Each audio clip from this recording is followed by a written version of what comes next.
ለሚያምኑበት ምልክት ይሰጣቸዋል። ምልክቱም 666 ይሄ መከረኛ ቁጥር የሰው ቁጥር ነው ይልና ቁጥሩም 666 ነው ይላል። 666 ነው። 666 ነው። ከነገደ ዳን ነው የሚወለደው። ይሄንን ምልክት የሌለበት ማንም ሊገዛ ወይም ሊሸጥ እንዳይችል ያደርጋል ይልና ጥበብ በዚህ አለ ይላል። here is wisdom ብሎ ነው የሚጀምረው። here is wisdom አሁን ጥበብ ይጠይቃል።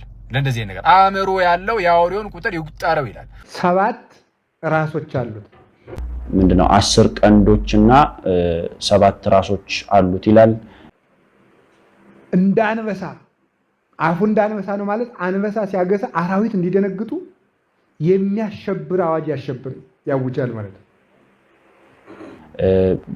ጠቅላላ አቋሙ ነብር ይመስላል። ከዛ በኋላ እግሮቹ እንደ ድብ እግሮች ናቸው፣ እንደ አንበሳ አፍ ያለ አፎች አሉት እያለ 666 የሚለው ቁጥር ምን ለማለት ነው? በመጽሐፍ ቅዱስ የተገለጠበት መንገድና ትርጉሙ ምንድነው የሚለውን በአጭር ደቂቃ እንመለከታለን። ሰላም እግዚአብሔር ከሁላችን ጋር ይሁን። ሐሳዊ ክርስቶስ ሐሳዊ ነቢይ ሞልቷል። አሁን በዓለም ሁሉ እምነት የሌለው የማያምነው ለእንጀራ የሚሰብክ ሞልቷል ማለት ነው። በየሀገሩ ሐሰተኛ ነቢይ፣ ሐሰተኛ ሰባኪ ባለፈው እንደነገርኳችሁ ነው ሞልቷል። መጨረሻ ላይ አሁን ለክርስቶስ መንገድ ጠራጊው ማን ነበር? ለሐሳዊ መሲህ ደግሞ ማን መንገድ ይጠርግለታል? ሐሰተኛ ነቢያትና ሐሰተኛ ሐዋርያት፣ ተአምር አድራጊዎች፣ እነዚህ መንገድ ይጠርጉለታል ማለት ነው። በኋላ ሐሳዊ መሲህ ይመጣል። ሐሳዊ መሲህ ማለት ንጉሥ ቅቡ ማለት ነው። የክርስቶስ ስም ነው። ሐሰተኛ ክርስቶስ ማለት ነው። ሐሳዊ መሲህ እሱ ይመጣል። እሱ ሲመጣ የሚመጣው ከነገደ ዳን ነው የሚወለደው። ከነገደ ዳን ይወለዳል። ከዳን ወገን ነው የሚወለደው። ከዳን ወገን ተወልዶ ከአንዲት ድንግል ነው የሚወለደው። ድንግል ነኝ እሱ በውሸት ድንግል ከምትሆን ማለት ነው። ድንግል ናት ግን አመንዝራ የሆነች ግን በአፏ ድንግል ነኝ የምትል ተደብቃ ትቀመጣለች። ከኤሳው ወገን የመጣ የሆነ ሰው መጥቶ ከመቃብር ቤት እሷ ጋር አንድ ይሆናል። ተወልደዋለች። በስውር ያድጋል። ዲያብሎስ ይወዳጀዋል። ሐሳዊ መሲህ ሰው ነው እንድታውቁ፣ የሰው ዘር ነው። ከማን የሚወለደው? ከዳን። ኦሪት ዘፍጥረት ምዕራፍ 49 ላይ ዳን እንደ እባብ ይናደፋል፣ የፈረሱን ሰኮናም ይነድፋል ይላል። እባብ ብሎታል። ዳን እንደ እባብ ይናደፋል፣ የፈረሱን ሰኮና ይነድፋል፣ ፈረሰኛውም ይወድቃል ይላል። ስለዚህ ምን አለ? ራዕየ ዮሐንስ ምዕራፍ 13 ላይ ደግሞ ስታነቡ ወሪኩ ካልአ አርዌ ዘይወፅእ እምባሕር፣ ከባሕር የሚወጣ ሌላ አውሬ አየሁ ይላል። ሌላ አውሬ፣ አንዱ አውሬ ዲያብሎስ ነው። ራዕየ ዮሐንስ ምዕራፍ 12 ላይ የተገለጠለት ዘንዶ አንዱ አውሬ ዲያብሎስ ነው። ሁለተኛው አውሬ ሐሳዊ መሲህ ከነገደ ዳን የሚወለደው ነው። ስለዚህ አውሬ ነው። እንደ ድብ ይነጥቃል፣ እንደ እባብ ይናደፋል ብሎ ተናግሮለታል። ማን? ሐሳዊ መሲህ። በስውር ያድጋል። የሐሳዊ መሲህ መልኩ ክፉ ነው። አንድ አይኑ ልም ነው። የቀኝ አይኑ ደም የለበሰ ነው። እግሩ የተጣመደ ነው ወደዚያ። ከንፈሩ እታች የደረሰ ነው። የታችኛው ከንፈሩ ዘያአቢ እንደዚህም ብሎ በቃ ይህ ቅጥህ የማይባል እንደዚህ ያለ ሰው ነው። ይወለድና በድብቅ ያደርጋል፣ በስውር ያድጋል። ሰይጣን ይዋሃደዋል። ከዚያ በኋላ ማስተማር ይጀምራል። እሱ ምን አለው? 10 ቀንድ 7 ራስ አለው። ዘአሰርቱ አቅርንቲሁ ወሰባቱ አርእስቲሁ ወውእቱ አርዌ ይመስል ነምረ። ያ ሐሳዊ መሲህ ነብር ይመስላል ይላል። ነምር ይመስላል። ወአፍሁ ከመድብ፣ አፉ ደግሞ እንደ ድብ ነው። ወእገሪሁ ከመ አንበሳ፣ እግሮቹ ደግሞ እንደ አንበሳ ያሉ ናቸው ይላል። ማን? ሐሳዊ መሲህ። የሐሳዊ መሲህ ከዛ ምልክት ያደርጋል። ከራሱ ላይ ወውስተ አርእስቲሁ ጽሑፍ ጽርፈት ይላል። በራሱ ላይ ስድብ ተጽፎበታል ይላል። እኔ አምላክ ነኝ የሚለው ነው። እኔ አምላክ ነኝ የሚል ጽሑፍ ያርፍበታል። ከዚያ በኋላ ሰውን ሁሉ እያስተማረ እኔ ክርስቶስ ነኝ ይላል፣ ያስተምራል። ተአምራትን በሙሉ ያደርጋል። ፀሐይን ሳይዝ የያዘ መስሎ ይመጣል። በእጁ ጨረቃን ሳይዝ የያዘ መስሎ ይመጣል። ሁሉንም ታምራት ያደርጋል። ምን እስከሚባል ድረስ ነው የሚያመጣው? ክርስቶስ ካደረጋቸው ታምራትማ የዚህ ሰውዬ አይሻልም ወይ እስከሚባል ድረስ የሚያደርስ እንዲህ አይነት ታምራትን ያደርጋል። ለሚያምኑበት ምልክት ይሰጣቸዋል። ምልክቱም 666 ይሄ መከረኛ ቁጥር 666 ይባላል። ይህንን 666 የሚባል ጽሑፍ ይጽፍበታል። ይሄ የአውሬው ቁጥር ነው፣ ቁጥሩም የሰው ቁጥር ነው ይላል ራዕየ ዮሐንስ። ሁልቆ ሰብኡቱ የሰው ቁጥር ነው። ቁጥሩ 666 የሚለው የሰው ቁጥር ነው ይላል ዮሐንስ በራእዩ። ስለዚህ 666 ቁጥር አለው። ያንን ቁጥር ለሚያምኑበት ምልክት አድርገው በግንባራቸውና በቀኝ እጃቸው ላይ ይጽፉታል። ያንን የያዙ መገበያየት ይችላሉ። ያንን ያልያዙ ሰዎች ግን መገበያየት አይችሉም። ስለዚህ ምን ያደርጋል? ያስጨንቃቸዋል ማለት በትምህርት በምን እንደሚያስጨንቅ ልብ በሉ። በትምህርት ያስጨንቃል፣ በታምራት ልብ ይሰልባል። ከዛስ ደግሞ ምን ያደርጋል? ደግሞ በኑሮ ያስጨንቃል። መኖር እንዲያቅተው ማለት ነው። ሰው መኖር እንዲያቅተው ያደርጋል። በኑሮ ይመጣበታል። መጨረሻ ላይ ምን ያደርገዋል? ደግሞ ይገላቸዋል። እምቢ ያሉት እንደዚህ አድርጎ በቤተ መቅደስ ላይ በሙሉ የእሱን ስዕል ያቆምበታል። ለእሱ እንዲሰገድለት ያደርጋል። ግፍን ሁሉ ያደርጋል። አውሬ ይመስላል የተባለው ይሄ ምንድን ነው የሚባለው? እንደ ነብር ይመስላል የተባለው ነምር ፍጥነት፣ ንፉግነት እና ጭካኔ ያለው ነምር ቶሎ ብሎ ምንድን ነው የሚያንቅ? አንገት አይደለም። የቤተ ክርስቲያን አንገቷ ምንድን ነው? ሃይማኖት ነው። ስለዚህ ሃይማኖቷን ያንቃታል ማለት ነው። ነብር ፈጣን ነው። ሐሳዊ መሲህም ፈጥኖ ያሳስታል። ምሕረት አያደርግም፣ ይገላቸዋል። እንደ ድብ ይቅርታ ለውጫዋለሁ። አፉ ከማንበሳ እገሪሁ ከመድብ ነው። እግሮቹ እንደ ጅብ ናቸው፣ እንደ ድብ ናቸው ማለት ያ እግሩ ብርቱ ነው። አጭር ነው ግን ብርቱ ነው። ሐሳዊ መሲህ የግዛቱ ዘመን አጭር ነው ግን ብርቱ ነው። በቤተ ክርስቲያን ላይ ሙሉ አቅሙን ይዞ ይዋጋታል።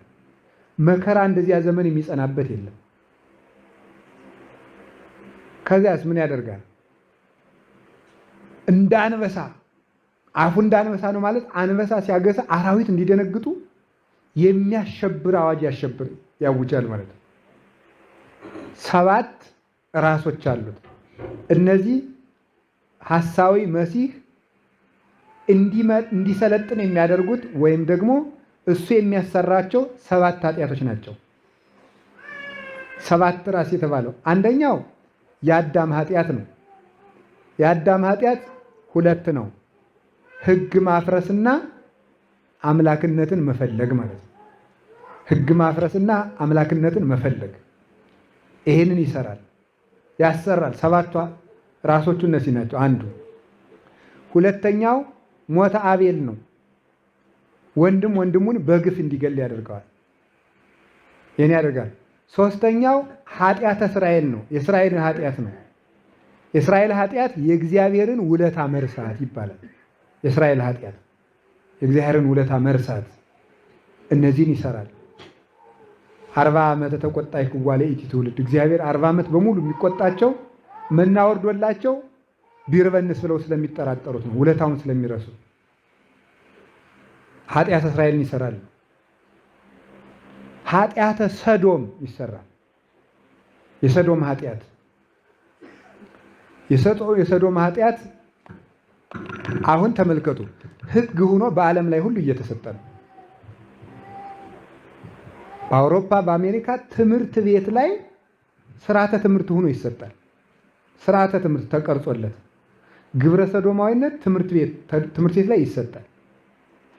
በትምህርት ደረጃ ልክ ሀለ ተብሎ እንደሚሰጥ ህጋዊ ትምህርት ተደርጎ ይሰጣቸዋል፣ ይወስዱታል። ይህ ብቻ አይደለም። ግብረ ሰዶም የሚፈጽሙና ሰዶማዊነትን የተቀበለ ሰውን ሰላም ሳይሉ ማለፍ ራሱ ማሸማቀቅ ነው ተብሎ ያስጠይቃል። እንደው ዝም ብሎ በር እሱ በዚያ ሲያልፍ መዝጋት ራሱ በር ሲያልፍ መዝጋት በሰዶማዊነቱ ተጸይፋችሁት ነው ይባልና ያስከስሳል። እስከዚህ ድረስ ህግ ሆኖ እየተፈጸመ ነው።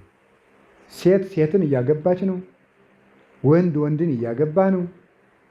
እናት ልጇን እያገባች ነው። አባት ልጁን እያገባ ነው። አሁን ፊንላንድ፣ ጀርመን እነዚህ ሁሉ ፈቅደዋል። ይሄን አክስት አጎት ቆይቷል። እናትንና ልጇን ደግሞ ወንድ አባት ሴት ልጁን እንዲያገባ አምስቱ ነው እንዲጋቡ ሳምቦ የሚባል ጋብቻ አላቸው። 5 ሴትና 5 ወንድ ሆነው ይጋባሉ አንድ ላይ። የሁሉ የሰባት ካትን ኃጢአት ይሰራሉ። ኃጢአተ ሰዶም ይሰራል። ቅትለተ ዘካርያስ ይሰራል። ቅትለተ ዘካርያስ የሚባለው የትኛው ነው? የካህናት በቤተ መቅደስ መገደል ማለት ነው። እየተገደሉ አይደለም ዛሬ የተገደሉ ካህናትን በቤተ መቅደስ መግደል፣ ይሄ ይሰራል። በኋላ ደግሞ ምን ይሰራል? ሞተ ወልደ እግዚአብሔር ይሰራል።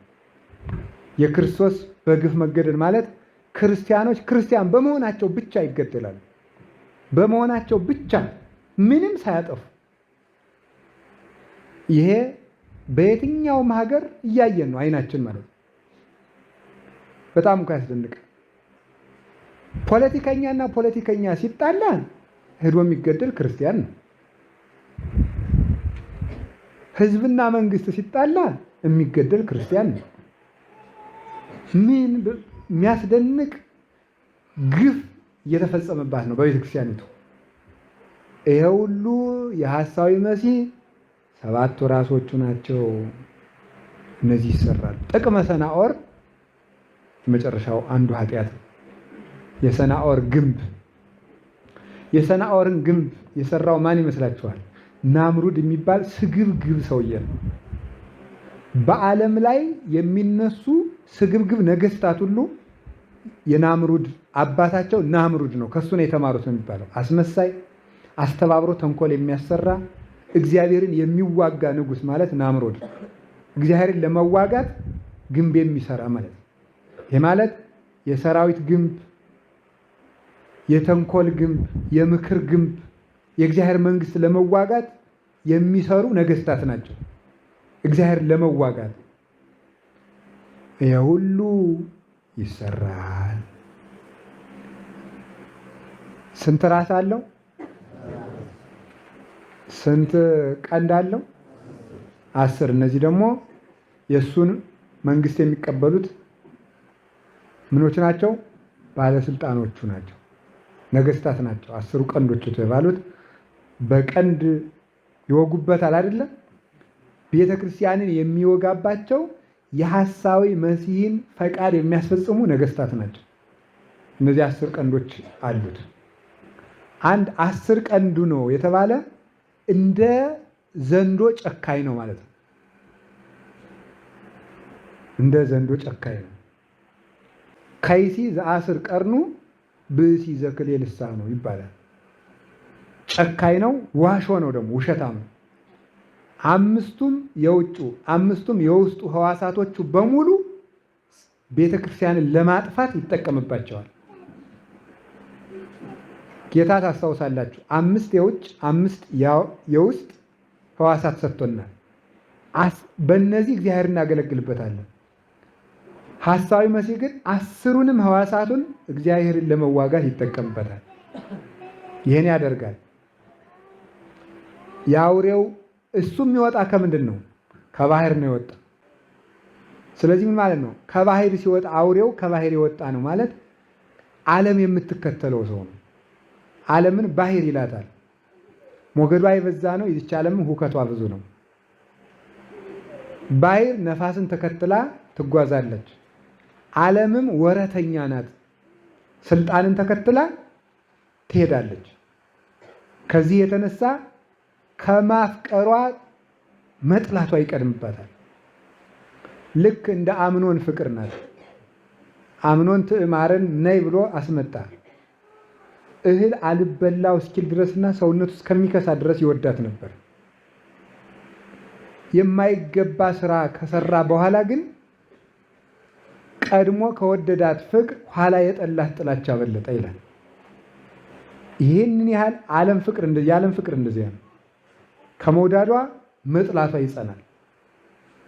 ይህንን የሚያደርግ ከባህር የሚወጣ ነው። መነሻው ምቾት ነው። አሁን ይህን ምን ያደርጋል? እሱ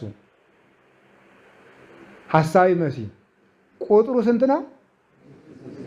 አቤት 666 666 ነው ማለት ሰውየው ሰው ነው ማለት ነው። ሰው በሉ። የሰው ልጅ የደም ስሮቹ ናቸው እነዚህ። የሰው ልጅ የደም ስሮቹ ስለሆኑ ቁጥሩ 666 ነው ማለት ሰው ነው ማለት ነው። በቀር ዝም ብሎ አሁን ሰው ኮምፒውተር 666፣ ስልክ 666፣ ሻንጣ 666፣ ፔስታል 666 ዝም ብሎ ማለት ነው።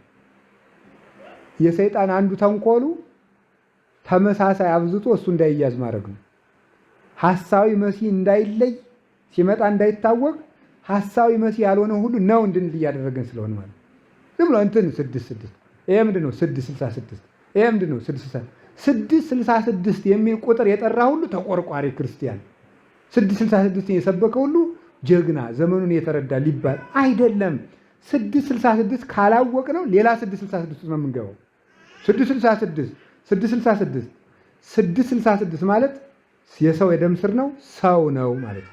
ሰውየው ከሰው የሚወለድ ነው፣ ከሰማይ የሚወርድ አይደለም፣ ወይም ጋኔን አይደለም፣ ክፉ ሰው ነው ማለት ነው። ቁጥሩ የሰው ቁጥር ነው ያለው ባለ ራእዩ ዮሐንስ ምዕራፍ 13 ላይ ለዚህ ነው። በቅርብ ብሎ ብርጭቆውን ሁሉ 666 ነው ቢሉት 666 ራሱ ሐሳዊ መሲህ ሲመጣ ለማሳሳት የሚጠቀምበት መንገድ ነው። ሌላ ደግሞ 7 ቁጥር ምንድን ነው? ፍጹም ነው አይደል? 6ስ ከ7 ምን ያለ ነው? ስለዚህ እሱ ምንድነው? ጎደሎ ነው ማለት በነፍስ በስጋ ጎደሎ ሰው ነው፣ ከክብር ያነሰ ነው ማለት ነው። 6 ራሷ ጎደሎ ናት። 6 ሲበዛ 7 ሲበዛ ፍጹም 70ውን 70 ፍጹም እንዳልነው 6ቱ ሲበዛ ፍጹም ጎደሎ ሰው ነው ማለት ነው። ፍጹም ጎደሎ ከክብር ያነሰ ከዲያብሎስ ያነሰ ነው። እንደውም ሊቃውንቱ እንደሚሉት ለምን ሲባል ዲያብሎስ እኛን ቢያሳስተን የፍጥረት ቢጾቹ አይደለም፣ ባልንጀራዎቹ አይደለም። እሱ ግን ሰው ሆኖ ሰውን ነው የሚያጠፋ። ስለዚህ እሱ ምን ይባል? ከዲያብሎስም የከፋ ክፉ ነው፣ ጎደሎ ሰው ነው። ሰውን ከክብር ያጎላል፣ እባብ ነው። ሰኮና ይነድፋል ማለት ሰኮና ስጋን በሰይፍ ሰኮና ህሊናን በኃጢአት ያሰናክላል። የፈረሰኛውን ፈረስ ይወጋዋል የተባለ ፈረሰኛ ማን ናት? ፈረስ የተባለች ቤተክርስቲያን ናት። ፈረሰኛ የሚባለው ደግሞ ከቤተክርስቲያን ውስጥ የሚኖር ሰው ነው። በአንድ በኩል ደግሞ ፈረስ የተባለ ምን ይመስላችኋል? ስጋው ነው። ፈረሰኛ የሚባል ደግሞ ሰውየው ነው። ፈረሱን ይነድፈዋል፣ ፈረሰኛው ይወድቃል ማለት ስጋውን በኃጢአት በምቾት በአዋጅ ይወገዋል። ዝም ብሎ ግን ተንገዋሉ የተቀመጠ ሰው በኃጢአት በጣዖት ይወድቃል፣ ክርስቶስን ይክዳል ማለት ነው። ስለዚህ ጎደሎስ ነው። አንድ ደግሞ መርምያዋኦስ ይባላል ስሙ። መርምያዋኦስ ማለት ስሙ ሲቀመር በፊደሎቹ ቁጥር 666 ይመጣል። የስሙ ቁጥር ተደምሮ 666 ነው ማለት ነው። የስሙ ቁጥር ተደምሮ 666 ነው። አሁን ባለፈው የኮሮናውን ክትባት ሁሉ 666 ሲል ነበር ሰው። የኮሮናው ክትባት ይጎዳል አይጎዳም ሌላ ጥያቄ ነው፣ አላውቅም። እሱን ሳይንሳዊ እውቀት ያስፈልገዋል። ክትባቱ ሁሉ ግን 666 ነው ማለት ግን ልክ አይደለም። 666 የተባለ ሐሳዊ መሲህ ነው። ቁጥሩ ይሄ ነው። ያንን ቁጥር እያሳመነ ያስቀርጻል። በሰዎቹ ግንባር ይቀርጸዋል። ግንባር የሚቀርጽበት ምክንያት ይሄ መካነ አእምሮ ነው። ማሰቢያቸውን ያጠፋል ማለት ነው። ማሰብ እንዳይችሉ፣ እውነትን ከሐሰት እንዳይለዩ፣ የእውነተኛውን ክርስቶስ ትምህርት ከሐሰተኛው ክርስቶስ እንዳይለዩ አእምሯቸውን በምቾትና በዓለም ፍቅር ያስረዋል ማለት ነው። ቀኝ እጃቸውን ይይዘዋል። ምን ማለት ነው ደግሞ? ጌታ ምንድን ነው ያለው? አውርዱ መሳግሪክሙ ውስተ የምነ ሐመር ወትረክቡ ብዙሃ፣ መረባችሁን በቀኝ ጣሉት ብዙ ታገኛላችሁ። ቀኝ የተባለች ወንጌል ናት። ስለዚህ በወንጌል እንዳይጸኑ ያደርጋቸዋል። ጽናታቸውን ያጎላቸዋል። ብርታታቸውን ያጠፋዋል። ሰው ሁሉ ትዕግስት የለሽና ደካማ ተስፋ የሚቆርጥ እንዲሆን ያደርጋል። በዓለም ላይ መገበያየት እንዳይችሉ የሐሳዊ መሲህን ቁጥር ይጽፍባቸዋል። ያንን ቁጥር ያልጻፈ እንዳይገበያይ ያደርጋል። ሐሳዊ መሲህ አሁን 666 ተብሎ መጽሐፍ ከተጀመረ ቢያንስ ስንት ዓመቱ ይሆናል? በአንዳንድ ዕቃዎች ላይ ይጻፋል አይደል? እንዲህ ተብሎ መጽሐፍ ከተጀመረ ቢያንስ 10 ዓመት አይሆንም? አይጠቅመውም። አውሮፕላን እኔ ራሴ አይቻለሁ። እየሄድኩበት ማታ በጨለማ አውሮፕላኑ ሲበራ ክንፉ ላይ ቦግ ሲል በመብራቱ ብቻ ነው፣ ቀን አይታይም። መብራቱ ቦግ ሲል ከክንፉ ላይ 666 አለው እና ቦግ ይላል። ታዲያ ቆይ አሁን 666 ከተጻፈ እንደው ይሄ አውሮፕላን ከተሰራ እንኳን 10 ዓመት ነው ብንል የሐሳዊ መሲህ እድሜው ግን 3 ዓመት ከመንፈቅ ነው። ስለዚህ ሐሳዊ መሲህ መጥቷል አልመጣም? አልመጣም። 3 ዓመት ከመንፈቅ ነው ማለት ጠቅላላ እድሜው ሳይሆን የሚያስተምርበት ጊዜና የሚገለጠው ስራ የሚጀምረው 3 ዓመት ከመንፈቅ ነው። በ3 ዓመት ከመንፈቁ እግዚአብሔር ይቀስፈዋል። ለምን? እግዚአብሔር ያንን ቀን ያሳጠረበት ምክንያት ዘመኑ ጨካኝ ስለሆነ የሚተርፍ ስለሌለ እንዲተርፍ ብሎ እግዚአብሔር ዘመኖችን ያሳጥራል። ቆይታው 3 ዓመት ከመንፈቅ ነው። ስለዚህ ሐሳዊ መሲህ ከመጣ አንድ 10 ዓመት 20 ዓመት ሆኖታል የሚል ሰው ውሸት ሆነ ማለት ነው። ምክንያቱም እሱ የሚቆየው የሚያስተምረው ስንት ነው? 3 ዓመት። አሁን ዘመኑ ቀርቧል የሚሉ ሰዎች፣ ሰሞኑን ቀርቧል የሚሉ ሰዎች አሉ። ቅዱስ ጳውሎስ ለተሰሎንቄ ሰዎች ሲገልጥላቸው አንደኛ ተሰሎንቄ ምዕራፍ 2 ላይ ምንድን ነው? የአመፃ ልጅ ሳይገለጥ እግዚአብሔር ምጽአቱን ምን አድነው አያደርግም ነው ያለችው። የአመፃ ልጅ ሳይገለጥ የተባለ ማን ነው? ሐሳዊ መሲህ መገለጥ አለበት። ቀድሞ ለትምህርት እሱ ይገለጣል። ስለዚህ አሁን ያ ምልክት ወደፊት ይመጣል። አሁን አንድ ነገር ልንገረው፣ ሐሳዊ መሲህ ወደፊት ቢመጣ ብለው ተስፋ አድርገው የሚኖሩ ነገስታት ይኖራሉ። ዛሬ የእሱን ቁጥር እየጻፍን ቆይተን ኋላ ቢቀበለን የሚሉ ሊሆኑ ይችላሉ። ግን 666 ቁጥር ሁሉ የዲያብሎስ ነው ማለት ውሸት ነው። አሁን ለምሳሌ አንደኛ ነገሥት ምዕራፍ 10 ቁጥር 14 ላይ ለሰሎሞን ህዝቡ ከሚገብረው ውጭ ከነገስታቱ ብቻ የሚመጣለት የወርቅ ብዛት 666 መክሊተ ወርቅ ነበር ይላል። እንግዲህ ሰሎሞን የ666 ንጉስ ነው። የዝም ነው ፉርሽ የሆነ ማለት ነው። 666 የተገኘው ሁሉ 666 ማለት ዝም ብሎ ነው። ሁለተኛ ነገሥት ምዕራፍ ሁለተኛ ዜና መዋዕል ምዕራፍ 9 ቁጥር 13 ላይ ብትመለከቱ የሰሎሞን ግብር 666 መክሊተ ወርቅ ነበር ይላል። 666 የሆነ ቁጥር ሁሉ የዲያብሎስ አይደለም ማለት ምን ማለት ነው? ይሄን ካልጻፍክ መገበያየት አችልም፣ ይሄን ካልቀረጽክ መኖር አችልም ተብሎ ከተነገረን ምን ማለት ነው? ለምን ብለን ጠይቀን ያ የሐሳዊ መሲህ መንገድ ተጀምሯል ማለት ነው። ራሱ ግን በይፋ ያስተምራል፣ ታላላቅ ታምራትን ያደርጋል።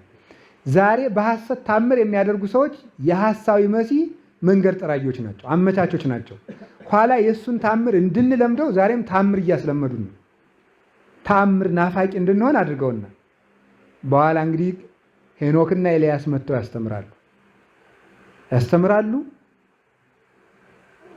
እነሱንም ይገላቸዋል። ይሄ ውሸታም ነው ብሎ ያስተምራሉ፣ እነሱን ይገላቸዋል። የግድ የአዳም ልጅ ሁሉ በአዳም መንገድ ማለፍ ስለነበረበት መሬትንና ወደ መሬትነት ትመለሳለህ ስለተባለ ወደ መሬት ገብቶ ማለፍ ስላለበት እና እኔ ድንቁርናችንም ማቆም አለብን። ዝም ብለን ያገኘን ሁሉ 666 በጣም እንደው መሳቂያነት ነው። ይሄ ታች ስክሪን ስልክ ከዚች እንትኑ አካባቢ 666 አለ። መሳቂያነት ነው ይሄ። ዝም ብሎ ምሁራኑ ቢያች እንደው ለካ እኒ ክርስቲያኖች ሌላው ትምህርታቸው ውሸት ነው የሚለው 666 ሰው ነው፣ ጎደሎ ነው። እሱ ይሄ ነው። የስሙ ቁጥር ድምሩ ይሄ ነው። ተገልጦ ያስተምራል፣ መቅደስ ያረክሳል፣ ቅዱሳን ይቃወማል፣ ክርስቶስን ይቃወማል። ይሄን ያደርጋል። ሐሰተኛ ታምራትን ያደርጋል። ግፍ ይበዛል። ይሄንን ያደርጋል ማን? ዲያብሎስ። አሁን እንግዲህ እነዚህ ነገሮች ቁጥር 666 ተጽፎ ሲመጡ ለምን ማለት አለብን፣ ማወቅም አለብን። አሁን 666 ብለው የሚጽፉት ሰዎች ሐሳዊ መሲህን ነው ማለት አይደለም። ሰዎቹ ግን ሰይጣንን የሚያመልኩ ግን ሊሆኑ ይችላሉ። የሰይጣን አምልኮ በቅርብ ተጀምሯል። እንዲያው አሁን ጊዜ የማይመሽ ቢሆን የሳታኒክ ባይብል የሚባል የሰይጣን መጽሐፍ ቅዱስ የሚባል አሳትመዋል። ጊዜ ቢኖር አነብላችሁ ነበር አምጥቼ። አትስረቅ በሚለው ስረቅ 10 ትእዛዛት አለው። አታመንዝር በሚለው አመንዝር፣ በ10 ትእዛዝ ያለው ማለት ነው። እንደዚህ ያለው አሁን አሳትመዋል። ይሄ ሁሉ ነገር ሰይጣን ምኩራብ ተሰርቶለት መቅደስ ሰርተው ጭቁኑ መልአክ ብለው አሁን ማምልኮ ጀምረዋል። አውሮፓ አሜሪካ ውስጥ አለ ይሄ አሁን በትክክል በሌሎችም የሀገሮች ሁሉ በአውስትራሊያ አለ ይሄ። አሁን ይሄ ሰይጣንን የሚያመልኩ ሰዎች ሐሳዊ መሲህ ለንግድና ለአስተዳደር ይመቸናል ብለው ስለሚያስቡ እነሱ እየቀረጹ ሊልኩ ይችላሉ። ስለዚህ ወደፊት ይህንን አገዛዝ ይህንን አሰራር ቢመጣ ረሃብን እንሞታለን እንጂ አንቀበልም ማለት አለብን። የሞትና የህይወት ጉዳይ ነው ማለት ነው። ዲያብሎስን የሚያመልኩ ሰዎች ግን ሐሳዊ መሲህ ሳይመጣ ግን ሐሳዊ መሲህ መጥቷል እያሉ ግን ማውጋት ድንቁርና ነው። መጽሐፉን ለይቶ ማስረዳት ይገባል። አሁን መጨረሻ ላይ ሄኖክ ኤልያስ ካረፉ በኋላ ጎግ ማጎግ እስክንድር ያሰራቸው ሰሎሞንም ያሰራቸው እነዚህ ወጥተው መልአኩ ቅዱስ ሚካኤል ወስዶ ኢየሩሳሌም እየመራ ይወስዳቸዋል። ይዋጋሉ፣ እርስ በርስ ይተላለቃሉ። ጌታም ሐሳዊ መሲህን ያጠፋዋል። ዛሬ ምድር ታርፋለች፣ ምድር ያስማማታል እግዚአብሔር፣ መጥቶም ፍርዱን ይሰጣል። እንግዲህ 666 ምን ማለት ነው እና ርዕሳችን 666 ማለት ምን ማለት ነው የሚለውን ባጭሩ እንመልከት። ብዙ ነገር አላበዛም። ባጭሩ ወደ ፖይንቱ ለመድረስ 666 ነው። ቁጥሩ የስም ቁጥር ነው። ቁጥሩ የሰው ቁጥር ነው ማለት 666 ነው ማለት ከሰው አካላዊ ጠባያት ጋር የተያያዘ ትርጓሜ ያለው ከአውሬው ከተባለው ከሐሳዊ መሲህ ስም ጋር የተያያዘም ትርጓሜ ያለው 666 ቁጥር ነው። ቁጥሩ የሰው ቁጥር ነው። ቁጥሩ የስም ቁጥር ነው ተብሏል። ስለዚህ ከስም ጋር የተያያዘና ከሰው አካላዊ ገጽታ ጋር የተያያዘ ሁለት ትርጓሜ ያለው። ምስጢሩ ሲጨመቁ ወርቁ ደግሞ ለአውሬው የሚሰጥ የራሱ ምልክት አለው። በኋላ እንመጣበታለን። እንዴት የመገበያያና የነገሮች መሸቀጫ መለወጫ እንደሚያደርገው በኋላ እንነጋገርበታለን። ግን ምን ለማለት ነው ራሱ መርሃ ግብሩ ምን ለማለት ነውና አንደኛው 666 የስም ቁጥር ነው ማለት የአውሬው ስም አለ፣ የስሞች ፊደላት ቁጥሮች ተደማምረው የሚያመጡት ቁጥር ነው ማለት ነው። የስም ቁጥር ተብሏልና ቁጥር 17 ላይ ምን ማለት ነው ባጭሩ? ሐሳዊ መሲህ ልዩ ልዩ ስሞች አሉ። ሐሳዊ መሲህ ቅጽል ስሙ ነው። እንግዲህ ቅድም እንደነገርኳችሁ ሐሳዊ መሲህ ለምሳሌ በላይ ሰብ ስንል ስምዖን ነው ዋና ስሙ፣ ግን 78 ነፍሳትን በመብላቱ ምክንያት የወጣለት ቅጽል ስም ነው። ልክ እንደዛ ሁሉ ሐሳዊ መሲህም እንዲሁ በመሲሁ የሚያብል መሲሁን የሚያሻብል በመሆኑ ምክንያት የወጣለት ቅጽል ስሙ ነው እንጂ ትክክለኛ ስሙ እሱ አይደለም። ትክክለኛ ስሙ በተመለከተ የኛ ቤተክርስቲያን ሊቃውንት 3 ስሞችን አስቀምጠውልናል። በቀኝ እጃቸውና በግንባሮቻቸው ላይ ቁጥሩን የስሙን ቁጥር ስሙንም ይነቀሳሉ የሚለውን ሲተረጉሙ ዘመር ዘመስ የሚል ስም እንዳለው ገልጸዋል። ዘመር ዘመስ ብለው ስሙን ይነቀሳሉ፣ በቀኝ እጃቸው በግንባራቸው ይጽፋሉ ብለው ተርጉሞታል። ይሄ ማለት ዘመር ዘመስ የሚባል ስመ ተጸውዖ አለው ወደሚል ትርጓሜ ያስኬደናል። አንደኛው እሱ ነው። ሁለተኛው ደግሞ በዚህ በቁጥር በ666 የስም ቁጥር ጋር በተያያዘ ደግሞ ሁለት አይነት ስሞች ተገልጸዋል። የመጀመሪያው በዕብራይስጥ መርምያዋኦስ የተባለ ስም እንዳለው ገልጸዋል ሊቃውንት አባቶቻችን። በዚህ በመጽሐፍተ ሰለስቱ ሐዲሳት ትርጓሜ ላይ መርምያዋኦስ የተባለው የሐሳዊ መሲህ ስም ነው። እነኚህ መርምያዋኦስ የተባሉ ፊደላት እያንዳንዳቸው የስም ቁጥር አላቸው። እነኛ ቁጥሮች ሲደመሩ 666 ይመጣሉ ማለት ነው ብለው ተርጉመዋል። ይሄንን በተለይ የሐዲስ ኪዳኑ የትርጓሜ መጽሐፍት መምህር የኔታ ስቡህ አዳምጤ አንድ በጣም ጥሩ መጽሐፍ አላቸው። ይሄንን ሪኮመንድ አደርጋችኋለሁ ሁላችሁ እንድታነቡ። ሺህ ዓመትና ሐሳዌ መሲህ የሚል መጽሐፋቸው ላይ በግልጽ አስቀምጠውልናል። ሄዳችሁ ማንበብ ትችላላችሁ። ለዚህ አቅርቦት ተከታታዮች ግን ባጭሩ ላንብበው። እንደ መሆኑ አሁን መርምያዋኦስ የሚለው ስሙ ነው እንግዲህ 66ን ያመጣው ነው ያሉት አባቶች። እንዴት ሆኖ መጣ? እያንዳንዱ የዕብራይስጥ ፊደላት ቁጥር አላቸው። ለምሳሌ መሆኑ የሚነበበው በዚህ በመርምያዋኦስ ስም ላይ የዕብራይስጡ ፊደል ሜም ነው፣ ቁጥሩ 40 ነው። ር ሆኖ የሚነበበው ሬስ የዕብራይስጥ ፊደል ቁጥሩ 200 ነው። ም ሆኖ የሚነበበው ሜም ቁጥሩ 40 ነው። ያ ሆኖ የሚነበበው ዮድ ቁጥሩ 10 ነው። ዋ ሆኖ የሚነበበው ዋው ነው፣ ቁጥሩ 6 ነው። ኦ ሆኖ የሚነበበው ኤ ነው፣ ቁጥሩ 70 ነው። ስ ሆኖ የሚነበበው ሳን ቁጥሩ 300 ነው። እነኝን ሰብስበን ብንደምራቸው መርምያዋኦስ የሚለው የሐሳዌ መሲህ ስም ፊደላት የዕብራይስጥ ቁጥር ውክልናዎች ድምር 666 ነው ማለት ነው። ለዛ ነው በራእየ ዮሐንስ ላይ በራእየ ዮሐንስ ምዕራፍ 13 ቁጥር 17 ላይ የስሙ ቁጥር ብሎ የገለጸው ስሙ ፊደላቱ ሲደማመሩ የሚያመጡት ቁጥር መሆኑን ለመግለጽ ነው። ይሄ የዕብራይስጡ ቨርዥን ነው። በግዕዙ ደግሞ ጸራዊ የሚል ስም እንደተሰጠው አባቶቻችን በዚሁ በትርጓሜ ራእየ ዮሐንስ ትርጓሜ ቀለምሲስ ላይ ገልጸዋል። ጸራዊ የመጀመሪያው እንግዲህ ጌታ ጠላት ይህንን አደረገ ብሎ በወንጌል የተናገረበት በተለይ ስንዴ ላይ እንክርዳድን በሌሊት የዘራው የጠላት መጠሪያ ስም ነው። ይሄ ከዲያብሎስ ጀምሮ በስንዴ የቃለ እግዚአብሔር ላይ የኑፋቄ ትምህርት የዘሩ የመናፍቃንም ስም ሆኖ በጌታ አጠራር ጸራዊ ይባላሉ ብለው የቤተክርስቲያን ታሪክ ባለም መድረክ ላይ አቡነ ጎርጎርዮስ እንደገለጹት የመናፍቃን መጠሪያ ስም ሆኖ ቀጥሎ መጨረሻ ላይ ግን ሐሳዌ መሲህ ራሱ የወሰደው ስም አጠራር ነው። ጸራዊ የሚለው የግዕዝ ስሙ ደግሞ እንዲሁ ጸራዊ የሚሉት ፊደላት የሚወክሉት ቁጥር ሲደመር 666 ይሆናል። ባጭሩ መርምያዋኦስ በዕብራይስጡ፣ ጸራዊ በግዕዙ የሐሳዌ መሲህ ስሞች ፊደላቸው የሚወክሉት ቁጥር ሲደማመር 666 ይመጣል። ሁለተኛው ቁጥር 18 ላይ እንደተገለጸው እንዲሁ የስም ቁጥር ብቻ ሳይሆን የሰው ቁጥር ነው። ስለዚህ ይሄ የዚህ ቁጥር ፍቺ ከሰው አካል ጋር ከሰው አካላዊ ጠባያት ጋር የተገናኘ ነው ማለት ነው። ባጭሩ የሰው ልጅ ይላሉ አባቶቻችን ሲተረጉሙ ይሄን የሰው ልጅ ዋና ዋና የደም ስሮች ማለትም አስራው የሚባሉት ዋና ዋና የደም ስሮች 666 ናቸው። ስለዚህ የአውሬው ቁጥር የሰው ቁጥር ነው ማለት አውሬው ልክ እንደ መደበኛ ሰው እንደ 3 ክንድ ከስንዝር ሰው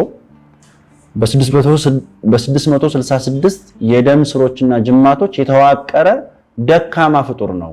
አውሬ ሲባል ነብር ይመስላል ሲባል አፉ እንዳንበሳ ነው ሲባል ወይም ደግሞ እንዴት ነው የድብ እግሮች አሉት ሲባል 10 ቀንዶች 7 ራሶች አሉት ሲባል ሌላ አውሬ እንዳይመስላችሁ እንደኛው ሰው ነው። ደካማ ፍጡር ነው። 7 መንግስታት ላይ ቢነግስ ክርስቲያኖችን ቢያሳርድ ብዙ መከራ ቢያመጣ ደካማ ፍጡር ነውና መጨረሻ ላይ ይወድቃል፣ ይሸነፋል ለማለት ነው። የአውሬው ቁጥር 66 ነው። የሰው ቁጥር ነው የሚያሰኘው የሰው ደም ስሮች ቁጥር ስለሆነ ነው። ሰው ዋና ዋና የደም ስሮቹ 666 ናቸውና ብለው ተንበዩታል። ይሄንን ትልልቆቹ የትርጓሜ ቤት መምህራንም የሚደግፉት ነው። በተለይ ብፁዕ አባታችን በረከታቸው ይደርብና አቡነ እንድርያስ የአራቱ ጉባኤያት ሊቅ ይሄን የተመለከተ ሰፊ ስብከት አላቸው። እሱን ሄዳችሁ መመልከት እንደምትችሉ አሳስባችኋለሁ። እዛ ስብከታቸው ላይ በተለይ በመጽሐፍትም የተገለጸ ነገር ነው። አሁን በሳይንሱም የተደገፈ ነገር ነው። እኔ እንደ ሕክምና ባለሙያ ያረጋገጥኳቸው ነገሮችም ስላሉ ነው። ሀርቀዝ የተባለ እኛ አብይ ደሞሳጅ የምንለው አወርታ የምንለው ማለት ነው። እሱ ለ6 ይከፈላል። 6ቱ ለ60፣ 60ው ለ600 ተከፍለው 666 የደም ስር ይሰራሉ ነው የአባቶች ትርጓሜ። እንግዲህ ይሄ ሀርቀዝ የተባለው በሳይንሱ አወርታ ወይም ደግሞ አብይ ደሞሳጅ የምንለው ነው። እዚህ በምስሉ ላይ እዚህ ስክሪኑ ላይ ትመለከታላችሁ። ወደ 6 ይከፈላል በአንድም ሆነ በተዘዋዋሪ። አርች አኦርቲክ አርች የምንለው ወይም ደግሞ ይሄ የዋናው የደም ወሳጅ ከልብ ደም ወደ ተለያዩ የሰውነት ክፍሎች የሚረጫው አብይ ደም ወሳጅ ወይም አኦርታ 3 ክፍሎች ሆኖ ይከፈላል። አኦርቲክ አርች ወይም ደግሞ የአኦርታ እጥፋት የሚባለው ቦታ ላይ 2 ሆኖ ይከፈላል። ብራኪዮሴፋሊክ አርተሪ፣ በዚህ በኩል በሌፍት ደግሞ ሌፍት ኮመን ካሮቲድ እና ሌፍት ሰብክላቪያን ተብሎ ይከፈላል። ስለዚህ ከአርቹ 3 ነገሮች ይወጡና ከብራኪዮሴፋሊኩ የዚህ ሌፍት ያልነውን ራይቱን ያወጣዋል ማለት ነው። ራይት ኮመን ካሮቲድ፣ ራይት ሰብክላቪያን ማለት ነው።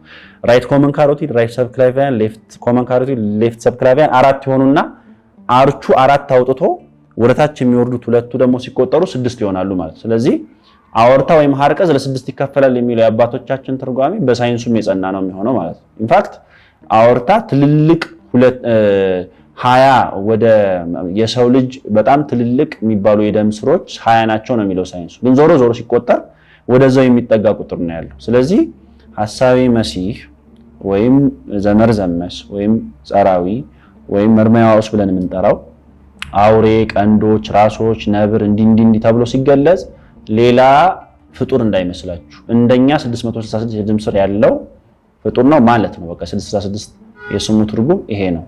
ስለዚህ ባልተቀደሰ ጋብቻ ከኤሳው ወገን ከሆነ አባቱና ከአረሚ መቃብር ስትጸልይ ከነበረች እናቱ ባልተቀደሰ ጋብቻ የተወለደ ግን ሰው ከባህር ወጣ ብሎም ደግሞ የሚናገረው ዮሐንስ ለዛ ነው። ባህር የዚህ ምድር ምሳሌ ነው በነገራችን ከዚህ ምድር የተገኘ ነው ለማለት ነው። ግን ይሄንን የ666 ቁጥር ግን ትልቅ ነገር አድርጎት መገበያያ፣ መሸጫ፣ መለወጫ ያደርጋል። ተከታዮቹም ትልቅ ነገር አድርገውት 666 ብለው በግንባራቸው በቀኝ እጃቸው ይጽፉታል ማለት ነው። አጠቃቀሙን ያገኑታል እንጂ የስሙ ምስጢር ጥበብ በዚህ አለ፣ አይምሮ በዚህ አለ የተባለው በዚህ ነው። ስለዚህ 666 ምን ለማለት ነው? የስሙ ውክልና የሆኑ የቁጥሮቹ ድምር 666 ነው ማለት ነው። በሌላ አነጋገር የሰው የደም ዋና ስሮች ዋና አስራው 666 ስለሆኑ እንደኛው የሰው ልጅ ነው ማለት ነው። የሐሳዌ መሲህ አመጣጥ ከክርስቶስ አመጣጥ ጋር የተያያዘ ነው። ክርስቶስ ሊመጣ ጥቂት ሲቀረው ሐሳዌ መሲህ ይመጣል።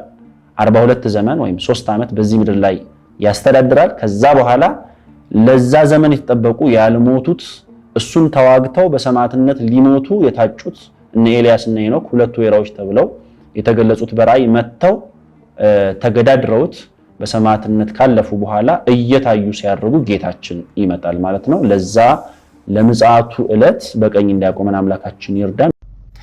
666 ምንድን ነው? በጣም ሆት የሆነ ኢሹ ነው። እንግዲህ በየጊዜያቱ ላይ የተለያየ እይታ የሚሰጥበት ነገር ነውና ስለሱ በጣም ጥቂት ነገር ልበላችሁ። 666 የሚለው ጽንሰ ሐሳብ የሚጀምረው ከመጽሐፍ ቅዱሳችን ላይ ነው። በዮሐንስ ራእይ ምዕራፍ 13 ቁጥር 18 ላይ ምን የሚል ቃል እናገኛለን? እንደ አእምሮ ያለው የአውሬውን ቁጥር ይወቀው ይቁጠረው የሰው ቁጥር ነው ይልና ቁጥሩም 666 ነው ይላል። 666 ነው። 666 ነው። አሁን 666 የሆነ እንግዲህ ምንድነው የሆነ አንቲክራይስቱ ነው ወይም ደግሞ ይሄ የክርስቶስ ተቋሚው እርሱ ማለት ነው። ወይም ከእርሱ ጋር የሚመጣ የሆነ ነገር ሊሆን ይችላል። ለማንኛውም ስለዚህ አውሬ የተባለ የተወሰነ ነገር አለ። ዮሐንስ ራእይ ምዕራፍ 13 ላይ ስለ 2 አውሬዎችን የሚናገረው አስቀድሞ ሲወጣ የሚያዩ የሆነ አውሬ ያያል። ሁለተኛ ላይ ደግሞ የሚያየው አውሬ አለ። ከቁጥር 11 ጀምራችሁ አንበቡት። ቁጥር 11 ላይ ይህ የሚወጣው አውሬ ብሎ የሚያስቀምጠው በምን መልኩ ነው? 2 የበግ ቀንዶች የመሰሉ ነገሮች አሉት። ሲናገር ደግሞ እንደ ዘንዶ ነው ይላል። አሁን በግ ይመስላል፣ ፕላስ ደግሞ ሲናገር ግን እንደምንድነው እንደ ዘንዶ ነው። which means ስታየው የሆነ ሚክ የሚመስል ነገር አለው። በጣም ትሁት፣ የዋህ፣ ትሁት፣ ሩሩ የሚመስል ነገር ሊኖረው ይችላል። በጣም ትሁት ነገር በዛ ዲሲቭ ያደርግበታል። ግን ደግሞ ሲናገር ግን እንደ ዘንዶ ነው። ስለዛ በንግግሩ ግን ይታወቅበታል ምን እንደሆነ፣ የክርስቶስ ጠላት፣ የክርስቶስ ተቃዋሚ እንደሆነ። የክርስቶስ ተቃዋሚው መንፈስ የክርስቶስን ትምህርት የሚክር ነው። ለምሳሌ ክርስቶስ በስጋ እንደመጣ የማይታመን መንፈስ እርሱ የክርስቶስ ተቃዋሚው መንፈስ ነው ይላል አይደል? ስለዛ የክርስቶስን ትምህርት የሚቃወም አንድ ጊዜ የተሰጠውን ትምህርት የሚቃወም ልክ እንደዛ ወይም ባጭሩ ይሄ ምን ማለት ነው? ሰዎችን ከክርስቶስ የሚያርቅ ክርስቶስን የሚያስክድ ማለት ነው። ልክ እንደዛ ነገሮችን የሚናገር እንደ ዘንዶ ይናገራል። የበግ ቀንዶች የሚመስሉ ነገሮች ግን አሉት። ስታየው በግ ይመስላል። የዋህ ወይም ምንድነው ትሁት አይነት ነገር ነው። ሚክ ነው። እንደዛ ይመስላል። ሲናገር ግን እንዳትረሱ ክርስቶስን የሚያስክድ ይሆናል። ቁጥር 14 አካባቢ ላይ ደግሞ በአውሬው ፊት ከሚያደርጋቸው ምልክቶች የተነሳ ብዙዎችን በምድር ያሉትን ያስታል ይላል። ስለዚህ በግ አይነት ነገር ይሆንና ወይም ትሁት ይመስላል። ምልክቶችን ነው በጣም ያደርጋል። ስለዚህ በዚህ ውስጥ በጣም ብዙዎችን ደግሞ ያስታል ይላል። ስለዚህ አሁን እንደዚህ አይነት ሆኖ ነው የሚመጣው እና 666 ሲባል እኔ ሰይጣን ነኝ እያለ መምጣት ጉዳይ አይደለም። እንደዛማ ዲሲቭ አያደርግም፣ ይከብዳል። ስለዚህ ዲሲቭ የሚያደርገው አሁን ሲገለጥ በጣም የዋ መስሎ ምናምን ግን ሲናገር ግን ሰዎችን በትምህርቱ የሚያርቅ እና 666 የሚለው ግን ምንድነው ቀጥታ ቁጥሩ ትርጉም እሱ የተለያየ እይታ ስለሚሰጥ አሁን እንደዚህ ነው ተብሎ በቤተክርስቲያን ደረጃ በአስተምሮ ደረጃ አይሰጥም። ግን ያው እንግዲህ እግዚአብሔርም ድብቅ አድርጎታል። ድብቅ ካደረገው ድብቅ ባደረገው ነገር ላይ እንደ ጥበብ እዚህ ጋር አሁን አለ ይጠይቃል ጥበብ ይላል ነው መጽሐፉ ራሱ here is wisdom ብሎ ነው የሚጀምረው። here is wisdom አሁን ጥበብ ይጠይቃል። ለእንደዚህ ነገር አእምሮ ያለው የአውሬውን ቁጥር ይቁጠረው ይላል። ስለዚህ ለእንደዚህ አይነት ነገር የእግዚአብሔር መንፈስ ነው እርዳታውን የሚሰጠው እንጂ የትኛውን ፈረንጅ እየተነሳ 666 እኮ እንደዚህ ነው ኮምፒውተር ነው ምናምን እያለ የሚሰጠው አለ የሆነ ነገር ነው እያለ የሚሰጠው አለ። አሁን እነሱ ስላሉ አይደለም። ግን ቢያንስ ግን አባቶቻችን ለምሳሌ ምንፍቅናዎች ሊሆኑ ይችላሉ የሚሉ አሉ። ጌታችን ከመጣ ጀምሮ ድጋሜ እስኪመጣ ድረስ 666 ምንፍቅናዎች ይነሳሉ የሚሉ አሉ።